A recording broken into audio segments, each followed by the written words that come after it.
तो family by choice part 19 की starting में यहाँ दिखाया जाता है कि जब ये सब लोग बैठ के जॉन के बर्थडे के लिए प्लानिंग कर रहे थे तो यार जॉन ना सब लोग को बता देती है कि वो ना बर्थडे के दिन घर पे नहीं आ पाएगी क्योंकि उसके ना पहले से ही प्लान्स बने हुए हैं। लेकिन यार जॉन के डैड तो फिर भी उसे मनाने की कोशिश कर रहे थे, कह रहे थे कि तुम्हारे भाई ना कितने दिनों बाद आए हैं और हम कितने दिनों बाद ऐसे मिलकर ना साथ में खाना खाएंगे, पार्टी करेंगे, तुम्हें ना कुछ टाइम निकाल लेना चाहिए अपने काम से, थोड़ा टाइम अपनी फैमिली को भी दे दो। लेकिन यार जॉन तो ये कह देते हैं कि हम लोग तो फैमिली है ही नहीं और उस दिन ना मुझे काफी ज्यादा काम है इसलिए मैं नहीं आ सकूंगी, पर कोई बात नहीं आप चारों एंजॉय कीजिएगा, ये सब कहकर ना वो वहां से जाने लग जाती है। और वही यार हेजुन और साना भी ना उसके पीछे पीछे चले जाते हैं शायद उसे मनाने के लिए। लेकिन बाहर आने के बाद यहाँ पे साना ना हेजुन से कह रहा था कि तुम यही रुको, मैं उससे बात करके देखता हूँ, शायद वो मान जाए। तो फिर जब वो यार जाके जॉन से कहने ही वाला था कि यहाँ पे जॉन उससे कहने लग जाती है कि तुम्हें क्या लगता है कि तुम्हारे यहाँ आने से मुझे इन सब चीजों से खुशी होगी, ये जान के कि तुम लोग को मेरा बर्थडे याद था। लेकिन यार साना भी कह रहा था कि नहीं मुझे पता है कि तुम ना इस बात से काफी ज्यादा गुस्सा भी होगी, पर हम दोनों को ना तुम्हारी काफी ज्यादा याद आ रही थी इसलिए हम लोग ना वापस आ गए। लेकिन फिर भी यहाँ पे जॉन तो कह रहे थे कि मुझे मेरे फादर और साथ ही में तुम्हारे डैड को भी तो तुम लोग की काफी ज्यादा याद आ रही थी ना, उसका क्या, तब तो तुम्हें हमारी फिक्र नहीं हुई, हम लोगों को भी तो तुम्हारी याद आ रही थी ना। लेकिन वो सारी चीजें ना पास में थी। और साथ ही में वो यहाँ हेजुन को भी अपने पास बुला के इन दोनों से ही कह रही थी कि तुम दोनों के वापस आ जाने से ना मुझे जरा भी खुशी नहीं हुई है और मुझे ये बात भी नहीं पता कि तुम लोग इतने सालों बाद वापस आए भी क्यों हो, लेकिन तुम लोग जिसलिए भी आए हो ना मुझे अपने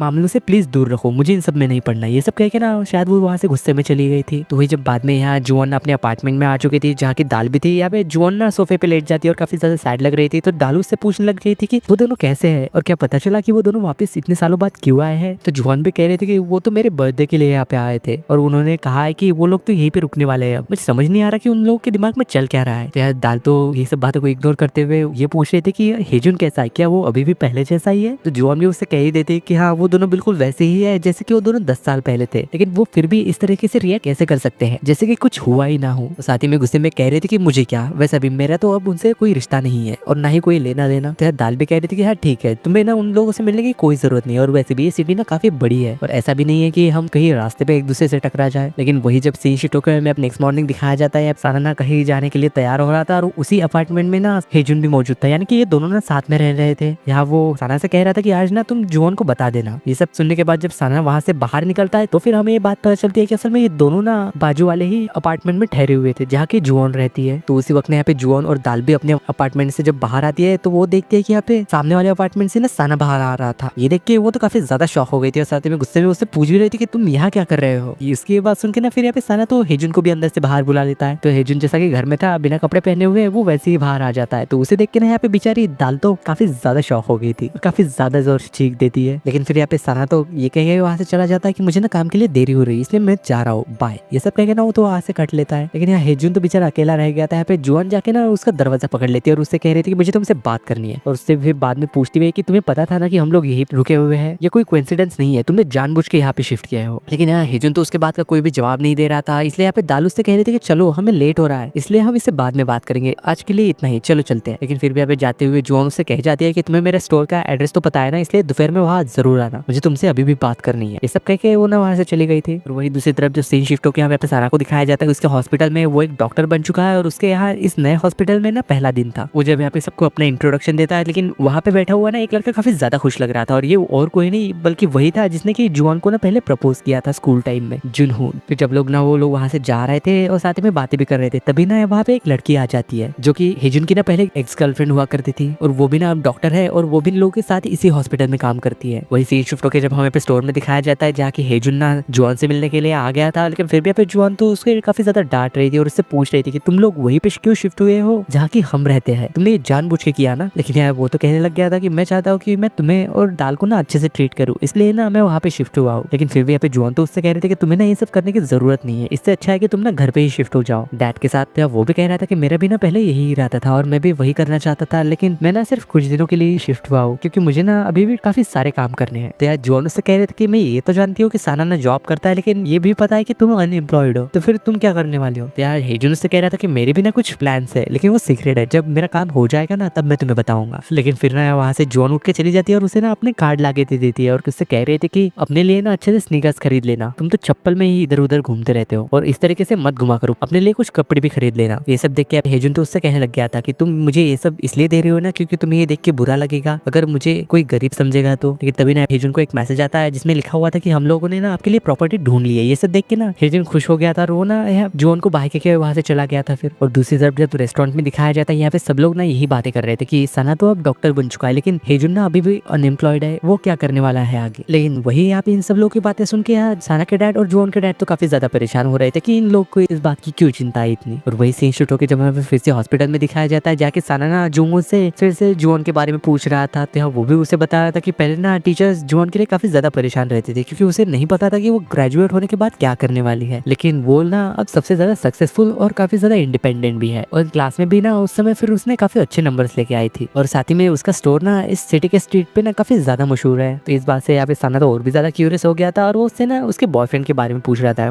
कि क्या उसका कोई बॉयफ्रेंड रहा है। तो जुनू भी ना फिर जब उसे उस बारे में बताने ही वाला था कि तभी यहाँ पे ना सना का वहाँ एक कलीग आ जाता है और उससे कह रहा था कि जल्दी चलो एक इमरजेंसी है। तो जुनू को ना फिर वहाँ से उसे बिना बताए ही जाना पड़ता है। और दूसरी तरफ फिर से जब रेस्टोरेंट भी दिखाया जाता है, यहाँ पे सना के डैड और उनके कलीग थे, और साथ ही में जोन के डैड भी। यहाँ पे जोन के डैड को इतना ज्यादा काम करते हुए देख के सना के डैड के कलीग बोलते हैं कि आपको ना ये रेस्टोरेंट बेच देना चाहिए और एक अच्छा सा सिटी के अंदर दूसरा रेस्टोरेंट खरीद लेना चाहिए, जाके हेजुन भी ना आपकी मदद कर पाएगा आपके काम में। तो साथ ही में यहाँ पे सना के फादर को भी ना ये आइडिया काफी ज्यादा अच्छा लग रहा था, और वो कह रहे थे कि हाँ मुझे भी ये अच्छा लग रहा है, क्योंकि इससे ना हेजुन को बाहर जाके अर्निंग करने की जरूरत नहीं पड़ेगी, वो ना तुम्हारे साथ रह के ही काम कर पाएगा। क्या ये सुन के उनका कलीग तो कह रहा था कि आपके रेस्टोरेंट से इतने पैसे तो नहीं आएंगे जिससे कि एक अच्छी दुकान खरीद सके, क्या आप लोगों के पास कुछ सेविंग होगी। तो वो लोग जब एक दूसरे की तरफ देखते हैं और कह रहे थे कि हाँ हम लोगों के पास सेविंग्स है। और वही दूसरी तरफ हेजुन को जब दिखाया जाता है, वो ना उसी प्रॉपर्टी डीलर के पास आया था जिनका कि उससे मैसेज आया हुआ था। वो प्रॉपर्टी डीलर यहाँ पे हेजुन से कह रहा था कि क्या ये स्टोर आप खुद चलाने वाले हो। तो वो कह रहा था कि नहीं, ये मैं ना अपने लिए नहीं बल्कि अपने फादर के लिए ले रहा हूँ। तो वो भी कह रहा था कि अरे वाह तुम तो काफी ज्यादा अच्छे बेटे हो जो कि अपने डैड के लिए इतना सब कुछ कर रहा है। तो यही बात सुन के ना यहाँ पे हेजुन भी खुश हो गया था। और वही सीन शिफ्ट होकर हमें पे शाम में जोन को दिखाया जाता है जो कि अपना स्टोर बंद करके ना अगले दिन के लिए प्रिपरेशन कर रही थी। लेकिन ऐसा करते हुए ना उसे काफी ज्यादा देर हो चुकी थी, अब तो 10 बज चुके थे रात के। वो जैसे ही अपना सारा काम करके रेस्टोरेंट बंद करके फिर वापस घर जा रही थी, तो वो देखते हैं कि यहाँ पे सना ना उसके रेस्टोरेंट के बाहर बैठा हुआ था। और तो और यहाँ पे वो ना असल में 7 बजे से ही रेस्टोरेंट के बाहर बैठ के उसका इंतजार कर रहा था। लेकिन जब ना वो साथ में घर जा रहे थे तो वॉक करते हुए ना वो साथ में बात भी कर रहे थे, यानी कि सना उससे बात करने की कोशिश कर रहा था। लेकिन ऐसे ही कुछ देर तक वॉक करते हुए ना फिर उनका घर भी जा जाता है। तो जोन उससे कह रहे थे कि तुम्हारा घर आ चुका है, क्या तुम्हें जाना नहीं। लेकिन यहाँ वो तो कह रहा था कि नहीं, मुझे और कुछ देर तक वॉक करना है। तो ये सब सुन के जोन वहाँ से जा ही रहे थे कि सना ना फिर से उसे रोकता है और कह रहा था कि हैप्पी बर्थडे, मैं बर्थडे के टाइम पे शायद तुमसे नहीं मिल पाऊंगा, इसलिए मैं पहले ही तुम्हें बर्थडे विश कर दे रहा हूँ। तो वो भी उसे थैंक यू कह के फिर अंदर चली जाती है। लेकिन उसके जाते ही ना यहाँ पे सना को उसका हॉस्पिटल से कॉल आ जाता है फिर से एक इमरजेंसी का, इसलिए वो भी ना हॉस्पिटल चला गया था। वही फिर नेक्स्ट मॉर्निंग में हमें फिर से हेजुन को दिखाया जाता है जो कि जोन के अपार्टमेंट के बाहर जाके उसके डोर को नॉक कर रहा था। लेकिन अंदर से ना साल बाहर निकलती है और वो उसे बता रही थी कि जोन तो सुबह सुबह ही काम की वजह से जल्दी चली गई है, क्या तुम्हें उससे कुछ काम था। लेकिन यहाँ पे फिर हेजुन तो दाल को देखते हुए कह रहा था कि अरे वाह तुम तो बिल्कुल पहले जैसी हो, जैसे कि तुम 10 साल पहले दिखती थी। और ये सब कह के ना वो वहाँ से जा रहा था। लेकिन वही ये सब बातें सुन के दाल तो काफी ज्यादा हैरान थी कि ये आज भी इतना ज्यादा अजीब क्यों है। और वापस से अपने घर के अंदर जाके आईने में देख के ना काफी ज्यादा शर्मा भी रही थी, क्योंकि आज भी ना शायद उसके मन में हेजुन के लिए काफी ज्यादा फीलिंग्स है। लेकिन वही शीश के जब हमें सना की मॉम को दिखाया जाता है जो कि उसे ना काफी ज्यादा कॉल करने की कोशिश कर रही थी, लेकिन वो शायद ना कॉल नहीं उठा रहा था। तभी यहाँ पे ना उसकी बेटी वहाँ आ जाती है और वो उससे कह रही थी कि क्या आप वापस से सना को कॉल कर रही थी, वो अभी वेकेशन पे आई, इसलिए प्लीज आप उसे परेशान मत कीजिए। और आपने भी कहा था कि आप ना उसे बार बार कॉल्स नहीं करेंगी। लेकिन यहाँ पे सना की मॉम तो कह रही थी कि वो कोई वेकेशन पे नहीं गया बल्कि अपना सामान लेके वो ऐसे ही चला गया। तुम क्या करोगी अगर वो वापस ही नहीं आया और वहीं पे रहना उसने शुरू कर दिया तो। लेकिन फिर भी यहाँ पे उसकी बेटी तो कह रही थी कि जो भी हो, लेकिन आप ना अभी उसे कांटेक्ट नहीं करेंगे। ये सब कह के ना वो गुस्से में वहां से चली गई थी। और इसी सीन के साथ फैमिली बाय चॉइस के पार्ट 19 की एंडिंग होती है।